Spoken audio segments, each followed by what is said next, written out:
સાતમના આગલા દિવસે રાંધણછઠ કહેવાય છે। રાંધણછઠના દિવસે રાંધી લીધા પછી બહેનો સગડી, ગેસના ચૂલા વગેરે સાધનોની પૂજા કરે છે અને બીજા દિવસ એટલે કે શીતળા સાતમના દિવસે પ્રાતઃકાળમાં ઉઠી ઠંડા પાણીએ સ્નાન કરી સગડી કે ચૂલા વગેરે લીપી ગુપી તેમાં આંબો રૂપી કૃત્ય બને છે।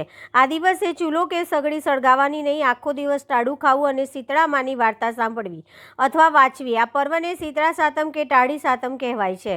આ પર્વના દિવસે સ્ત્રીઓ શીતળા માતા પાસે પોતાના બાળકોની રક્ષા કાજે ખોડો પાથરીને પ્રાર્થના કરે છે। આ પવિત્ર પર્વ સાધન પૂજા મહિમા સમજાવે છે, જે સાધનો દ્વારા આપણે આપણું કાર્ય સાધીએ છીએ તે નિમિત્ત રૂપ સાધનોમાં રહેલા સુસુપ્ત ચૈતન્યની આપણે વિધિ વિધાન સહિત પૂજા અર્ચના કરવામાં આવે છે।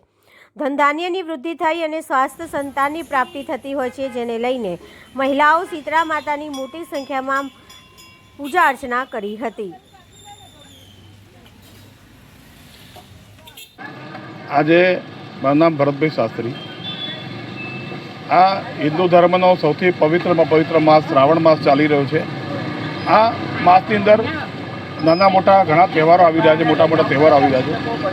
આ તહેવારોમાં આજનો તહેવાર છે એ શીતળા સાતમ છે। આજે શીતળા સાતમના દિવસે બહેનો ઠંડુ આગલી રસોઈ રાંધી અને માતાજીને ભોગ ચડાવે છે। ગઈકાલે રાંધણછઠ ગઈ। રાંધણછઠના દિવસે ચૂલાની પવિત્રતાથી ધોઈ સાફ કરી ચૂલાની પૂજા કરી બહેનો રસોઈ બનાવે છે અને એનો આજે શીતળા સાતમ દિવસે માતાજીને ભોગ લગાવે છે।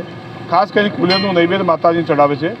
આજના દિવસે મા શીતળા માને પ્રાર્થના કરી છે, માતા મારા પરિવારની સુખ સમૃદ્ધિ રાખજો, મારા પરિવારનું કલ્યાણ થાય અને ખાસ કરીને પોતા સંતાનો આરોગ્ય માટે, પોતા પુત્ર પુત્રીને કન્યાના આરોગ્ય માટે આજના દિવસે શીતળા માને પ્રાર્થના કરે કે મારા સંતાનોનું સુખી રાખજો, એનું આરોગ્ય સારું રાખજો।